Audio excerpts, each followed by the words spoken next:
Nous passons maintenant à notre premier invité, puisque ces deux messieurs sont des permanents. Notre premier invité, Christian Calabrese. Bonsoir Christian. Bonsoir.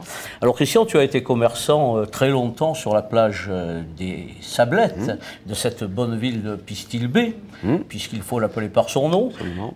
Une trentaine d'années, je crois. Quarantaine. Ah, une quarantaine. En famille, hein. Voilà, en famille, voilà. La famille, pas si vieux. La famille perdurait, une tradition, voilà. Justement. Et puis, là, tu as changé, tu fais autre chose, mais tu t'es découvert quelques talents d'écrivain et surtout quelques talents de conteur. Et donc, tu as fait un conte fantastique, Plage des Sablettes, la Genèse, et tu l'as illustré aussi, sur les aventures de Sissier. Voilà. Je ne sais pas sur quelle caméra il faut le mettre. Non, je ne suis pas Bernard Pivot. Ici, voilà.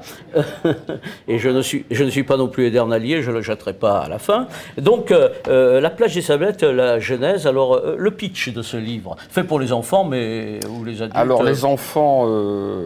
Alors, pour parler de l'imaginatif, donc c'est un conte fantastique, donc ça cadre bien avec tes propos.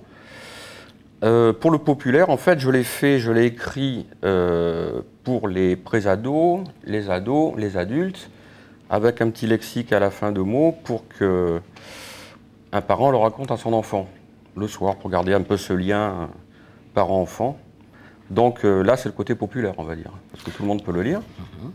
Ensuite, l'histoire de ce livre, j'étais très longtemps plagiste avec ma famille. Devant moi, donc, il y avait le Cap Sissier et les deux frères. Et puis j'ai longtemps imaginé des choses. Je notais à droite à gauche quelques phrases. Et un jour, j'ai décidé de le faire. Voilà, donc je l'ai fait. Et dans le pitch de ce livre, c'est l'histoire de... Alors l'histoire, en fait, c'est un petit héros qui s'appelle Sissier, qui a été recueilli par les habitants de la Sagne, donc, parce que bon, ça se passe, on va dire, au XVIIe siècle. Dans la Sagne, qui est le nom ancien de la Seine. Voilà. À cause ou grâce aux herbes marécageuses. Roseaux, on va dire. Voilà. Ouais. Donc il a été recueilli et cette ville de la Sagne a du mal à prospérer. Et donc j'en viens au fantastique, parce qu'un dragon, en fait, gêne un peu le développement de cette ville, cause des gros soucis. On a vu beaucoup de choses. Certains ont vu des poulpes à Sissier. Ah, des pieuvres, ouais. Ils disent des poulpes, ils se reconnaîtront le reste. Mais là, on voit un dragon. Alors là, ça sera un dragon, voilà. C'est autre chose. Et en fait, ce petit héros devra, avec d'autres animaux fantastiques, vaincre ce dragon pour que la ville retrouve une certaine prospérité. Voilà. Alors, très belles illustrations qui plairaient au professeur, puisqu'il n'y manque que le gobi bleu. Il y a toutes sortes... Il aurait pu figurer peut-être au prochain. Pourquoi pas. Il y a toutes sortes de descriptions de poissons avec leur nom latin aussi. Alors ça, c'est les poissons... professeur latin. Ça, c'est les poissons cités dans le livre. Voilà. Ce petit lexique. Sinon, avant, c'est le petit lexique de mots, on va dire, comme je t'ai dit tout à l'heure. Donc, nul doute que ce Sissier-là va vaincre le dragon. Absolument. Sans dire tout de la fin, on peut le supposer. Oui. Il y aura une suite à ce livre? Alors, à ce livre, non. Mais j'en prépare un autre qui sera, on va dire, plus ado-adulte. Ça va être une fiction sur le pourquoi de la séparation entre Sifour et la Seine. Puisque la Seine était commune de Sifour. Voilà, en 1657. Donc, ça va plaire à notre ami Tonton G, que nous ayons eu notre indépendance et que nous puissions transiter de la Seine à Pistilbé. Oui. Donc c'est ça, donc une fiction sur le pourquoi de la séparation. Et le livre s'appellera, je pense, le 13e oratoire. Voilà, alors pour l'instant, Plage des Sablettes, la Genèse, récit et illustration de Christian Calabrese, au Prêche du Midi. Cherche le Midi. Voilà. Alors Christian, avant de conclure, on m'a dit que tu étais un inventeur de canons. Tu fabriques des canons Non. C'est pareil, c'est lié à mon travail. En 2001, après une forte largade qui avait détruit 3 buvettes à l'époque sur la plage, je me suis mis à l'eau pour aller voir un peu l'état des herbiers de Posidonie, parce que moi ça m'intéresse tout ça. Et dans l'eau, en fait, le vent d'est tapé sur le mur avait créé une zone de déflation et le sable était parti sur 1 mètre. Et là, j'ai trouvé des canons que j'ai fait enregistrer à la Drasme, qui était à l'époque sur le port de la Seine. Canons de quelle époque on a pu les dater? Alors, justement, on ne sait pas encore, on a des pistes, je pourrais t'en parler. Et donc après, j'ai laissé un peu tomber l'affaire.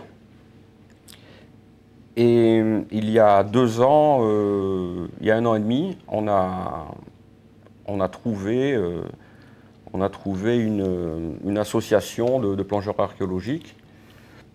Et en fait, ces canons sont sortis. Alors là, il y en a 2. Il y a un pierrier, c'est un petit canon, on va dire, sur un axe, hein, qui était dans les hunes des bateaux. Il lançait des pierres ou... Bon, non, des petits boulets, des petits boulets, ouais. Et un canon d'1 mètre, une coulevrine, plus précisément, qui sont actuellement à la Drasme à l'Estac. Et là, j'ai fait partir des devis qui me sont revenus pour leur restauration. Et j'ai envoyé des dossiers de subvention, et puis j'attends toujours, on va voir. Et là, c'est la partie la plus difficile. Nous le savons tous, nous associatifs. Sachant que cette restauration va nous permettre d'identifier ces canons, parce qu'en fait, j'ai 2 pistes. Le Proserpine, un bateau anglais, pris par la marine française, qui a perdu des canons à l'eau, qui n'a pas été coulé, mais qui a été ramené au port de Toulon, et après, bon, il a changé de pavillon. Et surtout le Poder, un bateau espagnol, qui a coulé pendant la bataille de Sicié. Je ne sais plus exactement la date. C'est aux alentours de, je pense, 1600 et quelques, 1700 et quelques, un peu plus. Et en fait, la restauration pourrait nous donner l'identité. Exactement, voilà. Oui. Et si jamais c'est ce fameux bateau espagnol, le Poder, il n'y a pas que 2 canons, il y en a beaucoup d'autres. Voilà. Qu'on pourrait retrouver. Ah, absolument. Donc, dans la baie de Pistilbé, il y a encore des trésors inconnus. Il pourrait. Et en tous les cas, tu en as découvert un. Alors, pour conclure cet entretien, pourquoi inventeur de canons, pourquoi pas découvreur de canons alors? Alors ça, je ne sais pas du tout. Tonton G, est-ce que tu peux nous l'expliquer? Je sais qu'on dit inventeur pour quelqu'un qui découvre une grotte, donc il est l'inventeur de la grotte. Donc Christian Calabrese est l'inventeur tout pacifique des canons de Pistilbé. De Pistilbé, c'est beau. Merci Christian.